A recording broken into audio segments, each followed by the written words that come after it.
Probably from the first impression, you might think that this is a normal conventional Mercedes Benz GLC, a typical mall crawler that is driven around by people who, if you ask them what they do for a living and how they're able to buy such cars, they'll tell you, ni God manze.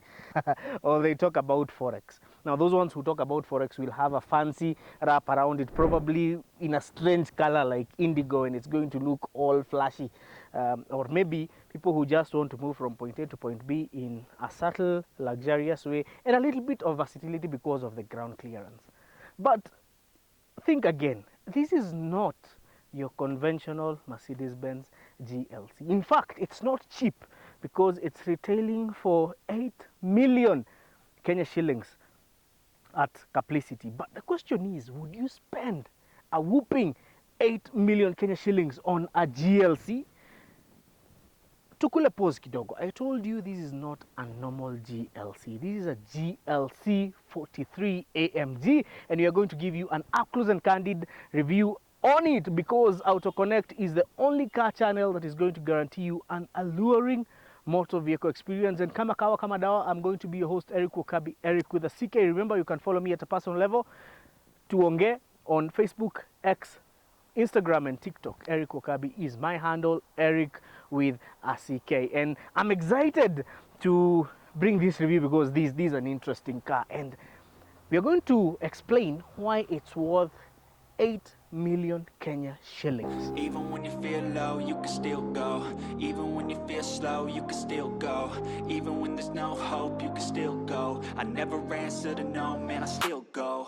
Go, go, go, go, go, go, go, go, go, go, go, go, yeah, go. Hustle hard, hustle every single day. I'll be making moves till I'm buried in my grave. The system, I don't wanna be. Let's start with the first impression. Well, we know Mercedes-Benz for, for their mantra, the best or nothing. They are known for luxury. But there is something else that Mercedes-Benz is known for, especially when you talk about AMG, and that is performance. Wachana hizi AMG mnaweka kwa badge za bumper and all that. No, not AMG the trim, but the real AMG, because AMG is a performance wing of Mercedes-Benz. And it's for people who not only want performance, it's for people who want performance and luxury, because mostly performance cars are not the most comfortable. Well, the normal GLC will probably give you just the looks, and they'll make people profile you in a certain way. But now this one is a GLC that I would actually drive. Let's start by the nomenclature of the GLC. Now, GLC, this is basically an SUV that is within the standard of a C-Class. Yeah, so G in German, in the nomenclature, is supposed to stand for Geländewagen. Yeah, that is SUV. The L is a linkage between the G and the C, and the C is supposed to tell you that this is a crossover SUV that is within the standard of a C-Class. So the GLE is equivalent to an E-Class, the GLS is equivalent to an S-Class. So the GLC is equivalent to a C-Class. Well, the normal GLEs will come with a 2-liter engine, but if I would take you around this car, there is this badge over here, bi-turbo 4matic. And as if that is not enough, tuzunguke pande hii ingine, because these are some of the badges that are going to give away this vehicle. Now, you still have another bi-turbo 4matic on the side. Now, let's walk around tukuje tu. So, the side profile, now, again, back to the nomenclature. So, you see it has a coupe design. Yeah, just like the BMW X6 coupe. Yeah, so even Mercedes has a coupe design on their GL variants. Now this is supposed to be the X254 if you buy it as a crossover with the crossover design. But since this one has a coupe design, it's what is called the C254. So if it's crossover, it's the X254. If it's coupe or coupe or whatever you would call it, it's C254. C standing for coupe. Now, turudi tu hapa nyuma kidogo, you have the AMG badge on the tailgate, and GLC 43. So this is not your kawaida GLC, and I want to talk about why this GLC will actually retail for 8 million. Number one, this one runs on air suspension, so you can lift it up and you can lower it. And the other reason why this vehicle is quite pricey and why it performs the way it does, you know, and the reason why it's also very interesting to drive, and what makes it a GLE 43 is what is under the hood. You know, kawaida GLEs come in 2-liter M274s, and but this one comes with an M276. Now the M276 is a 3-liter bi-turbo V6 engine. And to understand this engine better, we would have to go back in history. Now, the design, this engine came in to replace the famous M272. And what do you know, class? What do you know about the M272? So these engines are basically V6s, and V6s have a V design. So zinakaa hivi, zinakaa letter V. So the M272 had a 90-degree V angle. Now, Mercedes-Benz wanted to make an engine that would be more efficient and also still retain the performance, if not make it better. Also, they wanted a lighter engine. So the M276 came into the market in the year 2010, and it featured a 60-degree V angle. You would imagine, coming from the M272, this engine would be more complex and more complicated. However, by employing the narrow angle, Mercedes got rid of the balance shaft. What is a balance shaft? Well, a balance shaft is used to reduce engine vibrations in piston engines that come from uncontrolled or unbalanced dynamic forces. So the M272 had a balance shaft, but this one does not have a balance shaft. On top of that, remember I told you that this engine was you know, to improve on fuel economy, also reduce an emissions. So what did Mercedes-Benz do with this engine? Number one, they introduced direct injection. So, and not only direct injections, it was direct injection through the use of electronically controlled piezo nozzles. That is one. Number two, they made sure that this engine had an on-demand alternator, an on-demand fuel pump, an on-demand water pump, and even an on-demand oil pump. And why were all these things made to be on demand? This was to reduce what we call the parasitic loads on the engine. So they only, on demand, make sure that you only employ these devices or these add-ons to the engine whenever they are needed. Sawa sawa. Now, the other thing is that the M276, coming in at around 2010, came with the first variant that was a 3.5 liter, and it was called the DE35, right? So the DE35 was in production from 2010, but around 2013, Mercedes-Benz decided to improve on the M276, and that brought the second generation of the M276, which is this engine right here that we are talking about, and that is the DE30LA. Now, the DE30LA or the DELA30 was smaller. It came with a displacement of 3000 cc, and this is something that I would like you guys to note keenly. The other thing is that the DE35 of the M276, apart from having 3500 cc's of displacement, it was also naturally aspirated. So after reducing the displacement on a quest to try and still retain the same economy, they introduced 2 turbochargers on this particular engine, and that was the game changer on the M276, because now this one can churn out 362 horsepower and around 560 newton meters of torque. That is more torque than a Toyota Hilux. We know Mercedes-Benz for very good automatic transmissions, and on this GLC 43, the power from the M276 is transferred to the wheels through a 9-speed automatic transmission that is called the 9G Tronic gearbox. As if that is not enough, we know most Mercedes Benzes for being rear wheel drive. Now, apart from the current GLAs that are employing front wheel drive and also the A class, but now this particular one is all-wheel drive. And what does Mercedes-Benz call their all-wheel drive systems? They call their all-wheel drive systems 4MATIC, just like Audi calls theirs Quattro, Subaru calls theirs symmetrical. So for Mercedes-Benz, they call theirs 4MATIC. So it's all-wheel drive, 362 horsepower and 581 Newton meters of torque. So when you drive this car, this is sheer driving pleasure.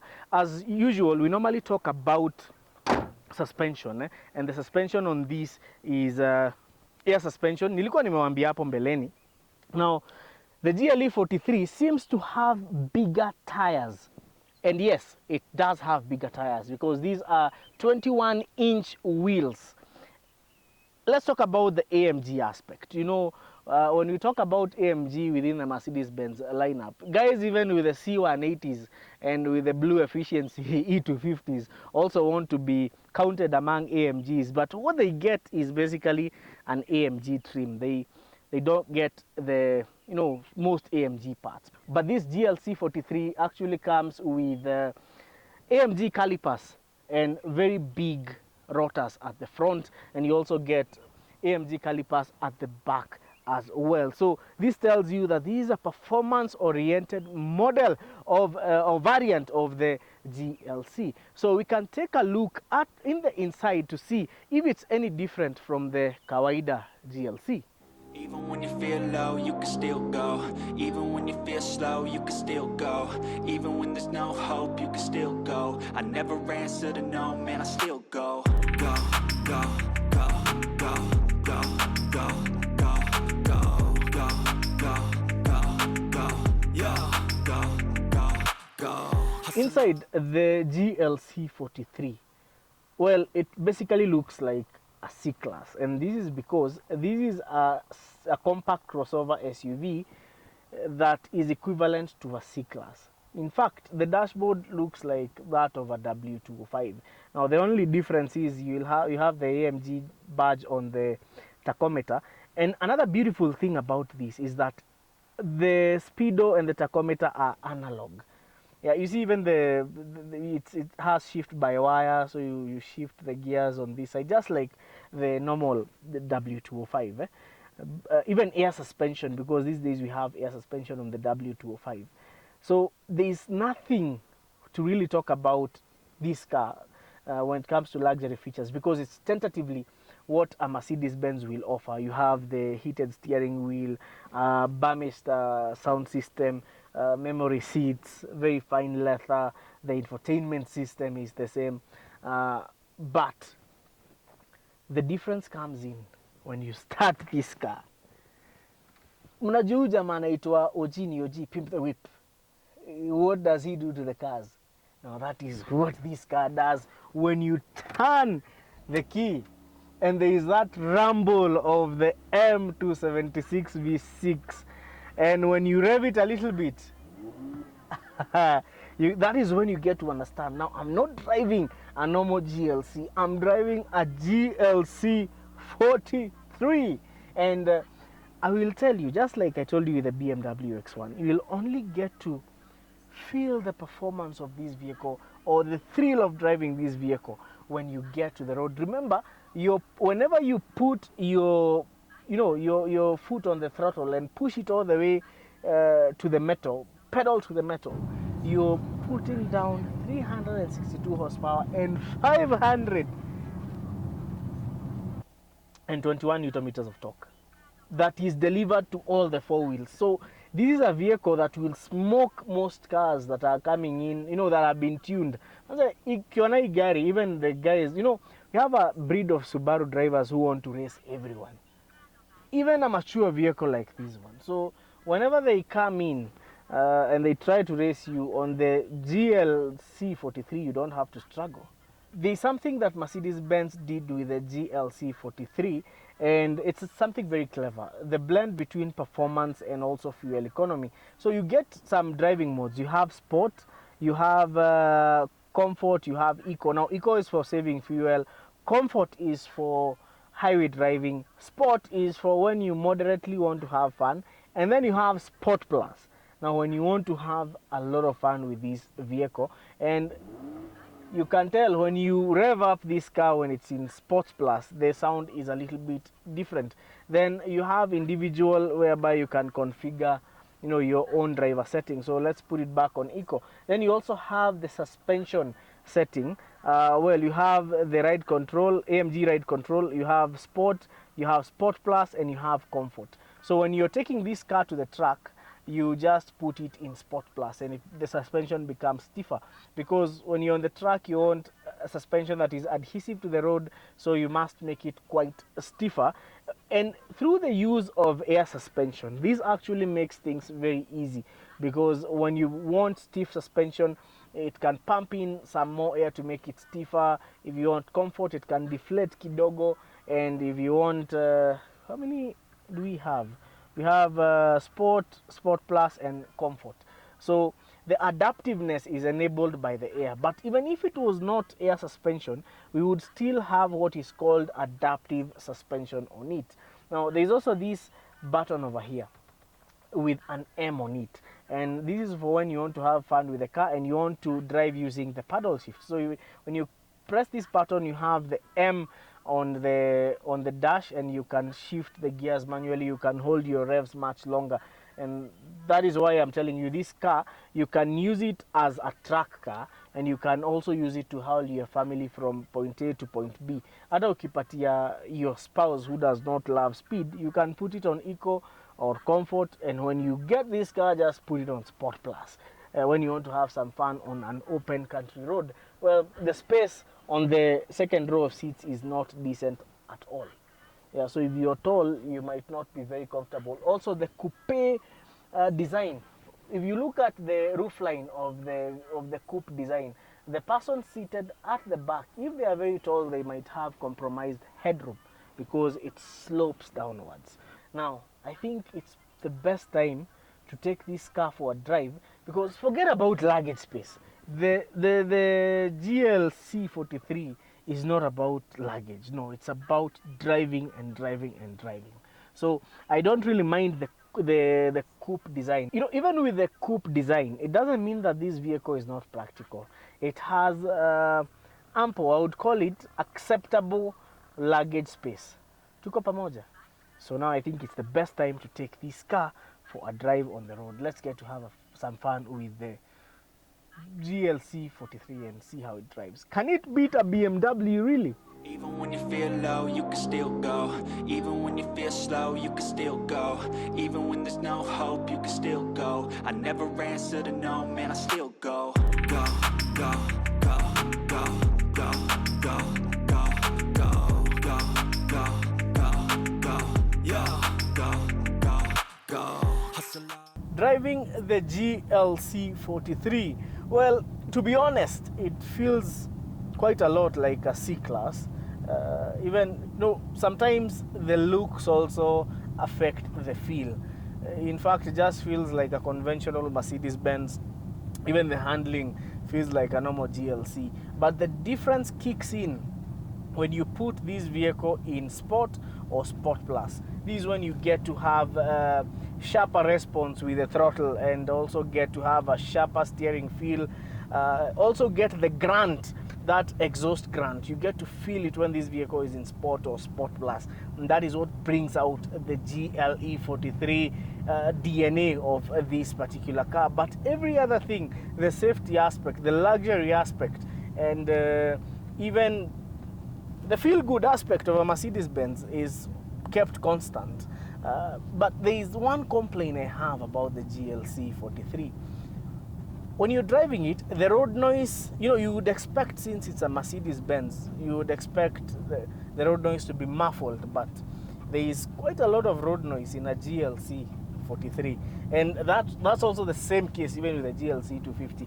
There is that road noise seeping into the cabin, and you see that is something that is very un-Mercedes. In fact, if you would drive a Mercedes-Benz W120, W126, W140, mostly the W140s, the older S classes, older than this, way older than this, you don't have as much road noise as you get on these new age GLCs and GLEs. So that's one problem I have with the GLC 250, the GLC variant at large. But anyway, the fun bit comes in when you drive this car, because it can really accelerate. In fact, it can it's a car that you can take to the track, and also it's a car that you can take to the mall. And that is what Mercedes has really won the hearts of many, especially with the GLC, because it's a balance of the two. It's a balance of a family vehicle and a sports car. Now, the sports car aspect is only available on the GLC 43, the sports performance version of it. Now, I hope this has been an insightful review. I've been your host, Eric Okabi, Eric with the CK. Remember to subscribe to the channel. Na mkumbuke, we offer services such as pre-purchase inspection, sourcing, na pia consultation. Sawa sawa. So till next time, wacha nifurahie. Let me put her in sport and get to enjoy a little bit of Mercedes Benz thrill.